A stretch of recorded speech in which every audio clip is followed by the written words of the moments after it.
Dayna. Hello. How are you today? I'm excellent. How are you? I'm good, thank you. Good. I'm very excited to do this. Me too. Okay, so here's 25 questions. Where are you originally from, and where did you come from to do this show here? I was born in Vancouver, but I grew up, spent most of my time on the Gulf Islands off the coast of Vancouver, so I consider myself an island girl. But I live now and have for the past 30 years in Toronto, so I'm based in Toronto. Amazing. You are officially like the last invited director for our Studio Ensemble this year.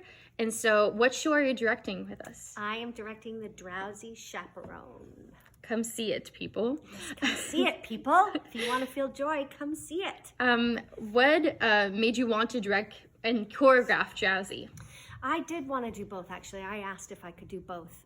Drowsy Chaperone began as a love letter, as a gift from a bunch of friends to a bunch of friends, as an engagement gift for a couple getting married, Bob Martin and Janet Van de Graaff. And it developed, went to the Fringe, went to Mirvish, went to Broadway, went all over the world, became a phenomenon. Probably the first Canadian musical to succeed in that sort of global way. So it's a piece of Canadian musical theater history, and it's a show that's just about reaching for the light. And to me, that's the one of the most beautiful things about a musical is when it just reaches for the light and doesn't try to be anything else than that. So that's why I was excited to direct it. Yes. Do you have a favorite part in the show? A favorite part? Yeah, or a favorite number?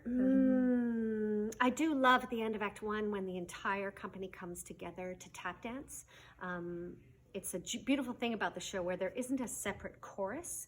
So when someone goes into a number, it's a character that you've met throughout the show who all of a sudden then is tap dancing like a rockette. And I find that really joyful. I really enjoy that. But there are so many beautiful moments in the show that it's tough to pick one. Yeah, definitely. Yeah. What are 3 words to describe our studio ensemble? Dedicated, disciplined, and kind. That's really nice. So what has been your biggest surprise or discovery working with us? So when I was first told about the multidisciplinary approach to the show, where I would have an actor playing 2 roles in a show, also doing the lighting design and the sound design, and another actor doing the costumes, it sounded impossible to me. And I remember thinking, that's just crazy. That's just really challenging to even conceive of. But then I came. RJ sent me, the technical director sent me a note at one point saying, no one gets left behind. And I thought, what a beautiful approach. And I've witnessed that over and over, where I can imagine how overwhelming it is to have the workload that each of the students has, but they are supporting each other and being supported in a way that is just amazing. It's just amazing. Talking about the Studio Ensemble program, which is quite different from the first and second year program, would you say that doing both the acting and being in the show and the production roles is what makes it special or different from the other programs? 100%, and it lends itself to having an understanding of how the entire industry works and having respect for every single aspect of it, which is 100% going to lead to not only being able to create your own work, but to being able to be more respectful inside of every single process. So, and trust me, being respectful and kind inside of a process, because you understand that everybody is working really hard around you, will only get you hired again. So I just think it's an extremely excellent and brave thing to do, to try and dive into all of it. And I think there are huge benefits. I'm a little bit curious about you and your process with shows and everything. What do you do to relax after a hard day of work? It depends on where I am. While I'm in Victoria, I usually try to turn off my brain for a little bit. So sometimes that's just, I will go over to the pool, or I will go home and read a book or watch a TV show just to disengage from the material for a little bit, because we're spending lots of hours every day working on it. And I think it's really important to have a turn off time where I turn that off. When I'm at home, I'm jumping into my life with my kids and my husband and my family. So here it's been more about purposefully and consciously stepping away from the material for at least a few hours before I go back and start to prep to come back in. I think it's really important to try and find a clean slate to restart the work. Talking about Victoria, do you have a favorite thing or something you love about the small city? Yeah, just being outside in it is what I love the most, because I grew up in this climate and I don't live in it anymore. It's a real luxury to be in the month of January walking around without a whole bunch of layers on, even though it snowed when I got here. Yeah, just how green and beautiful. And I'm an ocean baby 100,000,000%. So anytime I can be near an ocean, I'm happier. Do you have a favorite musical? Different ones at different times in my life, for sure. There was definitely a Crazy for You time. There was definitely a Hamilton time. Right now, my family and I are obsessed with The Greatest Showman, which is on TV. Such a great show. It was a movie. Yeah. I'm obsessed with the score. I love listening to it, and it makes me want to dance and want to move, and it reminds me why I love musical theater. You have worked on so many different shows. Do you have a favorite one or like one that's special? You know, it's almost impossible to do that because it has been 30 years. And there's lots of different things I liked for different reasons. But because today is it, I'm going to say the Drowsy Chaperone at CCPA.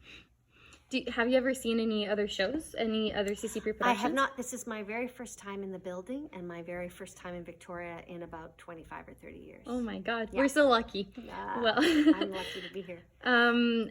If you could direct another show at CCPA other than Drowsy, do you think, which one would you pick? Yeah, it's a challenging question because there's so many different ones, but I think it would be fun to direct a production of Singin' in the Rain, but to flip the sexes in it. To have it be fluid, so that the Lena Lamont and Kathy Selden parts were played by men, and just to be gender fluid with it. I would really like for the two leading tappers to be female. I just like to mess around with it. I like to mess around with this very old-fashioned musical, and the show itself isn't as good as the movie, but I think there would be a way to accomplish it, and I always love to tap. You are a great tapper also. What is the best quality an artist can have?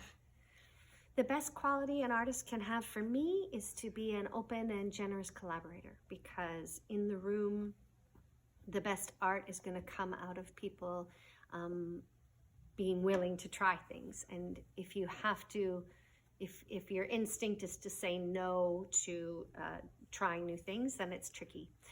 That's not to say you shouldn't say no to some things, but just in the room, being open and willing to try, being willing to take a chance is something that makes me want to work with people again. Who's your biggest inspiration?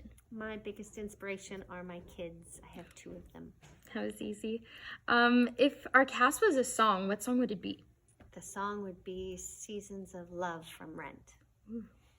And what were you most looking forward to when you knew you were directing Drowsy? It's a couple of things. I was looking forward to diving inside of the material because I have done the show before, but never ever like this, where where people are so incredibly involved in multiple roles and multiple positions inside of the technical company. So I was looking forward to that. I was looking forward to coming to Victoria in January and being in BC where I have family. And the amazing thing for me is that even though in Victoria I haven't had family right here, I have felt like the company and the way it has developed over the 3 years that they've been working together, like I was diving into a family that already existed. So, would you say the biggest challenge for Drowsy was all the double casting and all the changes we talked about, people having so many different roles in this show? Yes, absolutely. The multiple roles in the multiple departments are a huge challenge. It's also a lot of different skill sets involved. So there's people that don't normally tap that have to tap. There's people that don't normally juggle that have to juggle. There's people that don't normally play a man playing a man. There's people that don't normally roller skating. There's tons and tons of challenges and people pushing themselves into skill sets they haven't had previously. And it's funny because sometimes what is the biggest challenge at first becomes the biggest joy in the end. So that's where I feel like we're heading for in this huge learning curve of opening ourselves up to doing all sorts of different things. Definitely. And I have to say, you have been so great, such a great leader with all those challenges, helping us get through them. And I need to ask you, what's your secret? What makes such a great leader and director? Well, I think being kind is the number one for me. I think that leaving your ego at the door is incredibly important. And if you can leave your ego at the door and then come into the room with an open, compassionate, and curious heart, and be incredibly prepared so that you have done all your homework and you can just respond to what's happening in the room, then you can create a space that makes everybody feel brave and everybody feels safe, so they can take huge risks and know that you're going to catch them. So yeah, making the art the priority, the art and the people. So it's not just the art. Making the art and the people's well-being your priority, in my head, leads to the greatest work. So the show is really demanding, and I was wondering, what's your best tip to stay in good shape while being on a show? So we spoke about this on the first day, that when you're working on a musical, it is very akin to being a professional athlete. So the very most important thing is sleep and rest. And then the second is hydration for your instrument and your muscles. And then the third is what you eat. So it's important to make sure you're getting nutrition that's going to sustain you while you have to dance for 7 hours a day. But yeah, sleep is the most important thing. If you don't sleep, then you can never reset, and it's just impossible. What is something you like to do for daily routine as an artist? Yes, this began for me during COVID, so I wish I could say I did it my whole career, but I didn't. But I started 4 years ago. I meditate every morning. So my first thing with my first cup of coffee is to take time by myself to meditate. And I just find that, especially when I'm working and in 12-hour days and things like that, to prioritize time when I'm alone, where nobody's asking anything of me, and I can try to quiet my mind. And I say try because lots of times it doesn't quiet. But focusing on your breath gives me a sort of a clean slate, so that I can walk into the room with the ability to hopefully listen better, because I'm not so busy spinning in my own mind, but I can respond and listen to what's happening in the room and be more intuitive to what's happening in the room when I've taken a minute to make sure my state is as peaceful as I can make it. We're almost at the end of the interview. I have 2 questions left. Yes. What do you think future artists should know about the industry? I think it's really important to know that you are an artist, whether you're on contract or not. So the worst is when people ask you, what are you doing next? Because a lot of the time in our industry you won't know, but that doesn't mean you are less of an artist. You are still the same artist, and those little moments are actually the times in life where you get to develop your own craft. You get to develop your own muscles, your instrument, your physical muscle, take acting classes, take online classes, do all the things during those moments, because then it's like you're a chrysalis. And then once a contract comes along, you get to break out of that and turn into the artist that you want to be.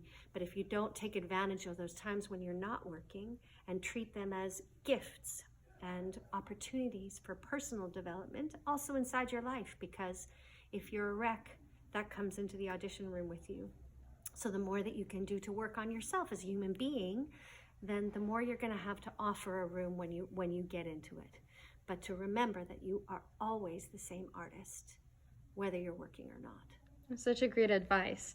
It brings me to my last question, which is, what do you think is the best part of being in this performing arts industry? Yeah, the performing arts industry is a really brave thing to do. The very best thing about it, hands down, is the people. And it's the whole point. It's the whole reason why I do it. People that make art for a living are paid to be vulnerable and paid to be authentic and to offer what they uniquely have to offer. So my people, it's just my tribe, and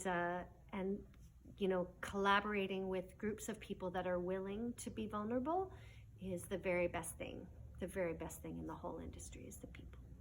Thank you so much for your time. Thanks, Mia. I'll see you in rehearsal. See you in rehearsal. Come see Drowsy. Come see Drowsy Chaperone.